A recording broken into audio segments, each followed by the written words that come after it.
Alhamdulillah, kegiatan diskusi modul 1 kegiatan belajar 1 sudah kita laksanakan dengan baik. Mari kita lanjutkan mengenai pembahasan modul 1 kegiatan belajar 2 tentang aspek-aspek keterampilan berbahasa. Ada 4 aspek keterampilan berbahasa. Yang pertama, aspek mendengarkan atau menyimak. Yang kedua, aspek berbicara. Yang ketiga, aspek membaca. Dan yang keempat, aspek menulis. Kita bahas satu persatu. Pertama, aspek mendengarkan. Mendengarkan merupakan keterampilan berbahasa lisan yang bersifat reseptif. Keterampilan mendengarkan atau menyimak tidak sekadar mendengarkan bunyi-bunyi bahasa melalui alat pendengaran, melainkan sekaligus memahami maksudnya. Ada 2 jenis situasi mendengarkan. Yang pertama, situasi mendengarkan interaktif dan situasi mendengarkan non-interaktif. Dalam mendengarkan interaktif, kita secara bergantian melakukan aktivitas mendengarkan dan berbicara. Contohnya, percakapan tatap muka dan percakapan di telepon atau sejenisnya. Dalam mendengarkan non-interaktif, ini sifatnya hanya satu arah. Misalnya, mendengarkan radio, televisi, khutbah, mendengarkan dalam acara-acara seremonial atau menonton film. Beberapa keterampilan mikro yang harus dimiliki oleh seorang pendengar yang baik adalah menyimpan atau mengingat unsur bahasa yang didengar menggunakan daya ingat jangka pendek. Berupaya membedakan bunyi-bunyi yang membedakan arti dalam bahasa target. Menyadari adanya bentuk-bentuk tekanan dan nada, warna suara, intonasi, dan adanya reduksi bentuk-bentuk kata. Membedakan dan memahami arti kata-kata yang didengar. Mengenal bentuk-bentuk kata khusus. Mendeteksi kata-kata kunci yang mengidentifikasi topik dan gagasan. Menebak makna dari konteks. Mengenal kelas-kelas kata. Menyadari bentuk-bentuk dasar sintaksis. Mengenal perangkat-perangkat kohesif. Mendeteksi unsur-unsur kalimat seperti subjek, predikat, objek, preposisi, dan unsur lainnya. Demikian penjelasan menyimak. Kita lanjut mengenai kegiatan berbicara. Ada 3 jenis situasi berbicara. Yang pertama, interaktif. Misalnya, berbicara tatap muka atau bertelepon. Yang kedua, semi-interaktif. Misalnya, pidato kampanye atau khutbah. Dan yang ketiga, berbicara non-interaktif, yaitu berbicara dalam siaran televisi atau radio. Ada 3 aspek yang harus diperhatikan dalam berbicara, yaitu aspek isi pembicaraan, aspek bahasa, menjelaskan bagaimana isi pembicaraan disampaikan, dan aspek performansi, seperti gestur tubuh, mimik, dan ekspresi. Keterampilan mikro yang harus dimiliki oleh seorang pembicara yang baik antara lain mengucapkan bunyi-bunyi secara jelas, menggunakan tekanan dan nada serta intonasi yang jelas dan tepat, menggunakan bentuk-bentuk kata, urutan kata, serta pemilihan kata yang tepat, menggunakan register atau ragam bahasa yang sesuai terhadap situasi komunikasi. Berupaya agar kalimat-kalimat utama jelas bagi pendengar.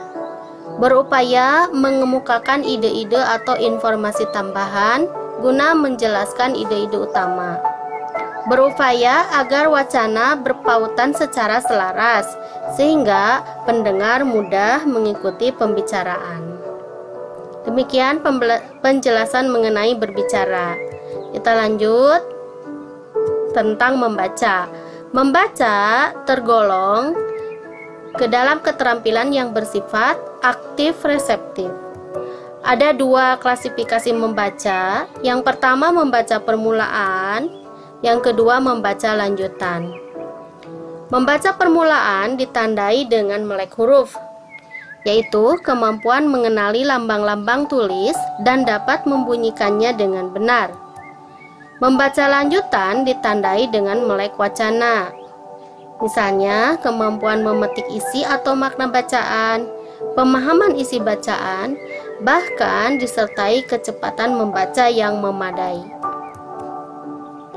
Keterampilan mikro yang harus dimiliki oleh seorang pembaca yang baik adalah mengenal sistem tulisan yang digunakan, mengenal kosakata, menentukan kata kunci, menentukan makna-makna kata, menentukan konstituen dalam kalimat seperti subjek, predikat, objek, dan preposisi.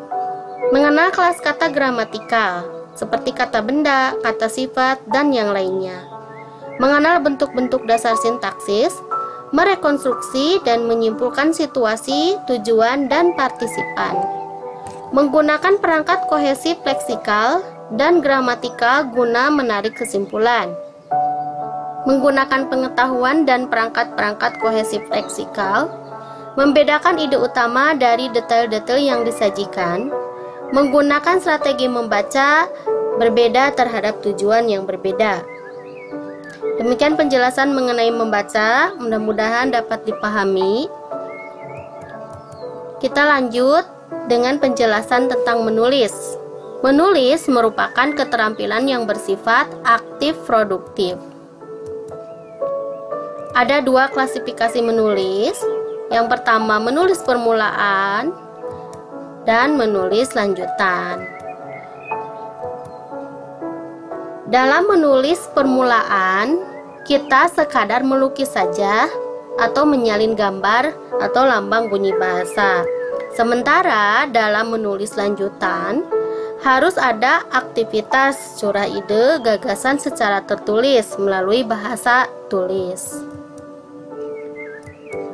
Terakhir kita bahas mengenai keterampilan mikro yang harus dimiliki oleh seorang penulis yang baik, yaitu menggunakan ortografi dengan benar, termasuk penggunaan ejaan, memilih kata yang tepat, menggunakan bentuk kata dengan benar, menggunakan kata-kata dengan benar, menggunakan struktur kalimat dengan tepat dan jelas bagi pembaca, memilih genre tulisan yang tepat sesuai dengan pembaca yang dituju, mengupayakan ide-ide atau informasi utama didukung secara jelas oleh ide-ide atau informasi tambahan, mengupayakan terciptanya paragraf dan keseluruhan tulisan koheren sehingga pembaca lebih mudah mengikuti jalannya pikiran atau informasi yang disajikan, membuat dugaan seberapa banyak pengetahuan yang dimiliki pembaca, sasaran mengenai subjek yang ditulis, dan membuat asumsi mengenai hal-hal yang belum mereka ketahui dan penting untuk ditulis. Demikian Ibu Bapak penjelasan mengenai aspek-aspek keterampilan bahasa. Mudah-mudahan kita juga bisa berupaya memiliki keterampilan mikro pada setiap aspek keterampilan berbahasa tersebut. Setelah ini mari kita diskusikan kembali. Silakan Ibu dan Bapak menyampaikan diskusi berupa pertanyaan, tanggapan, pemikiran, atau pengalaman Ibu Bapak sekaitan dengan materi yang telah disajikan. Jangan lupa Ibu Bapak dalam menyampaikan diskusi, mulailah dengan menulis nama Ibu dan Bapak. Terima kasih, semangat berdiskusi semuanya.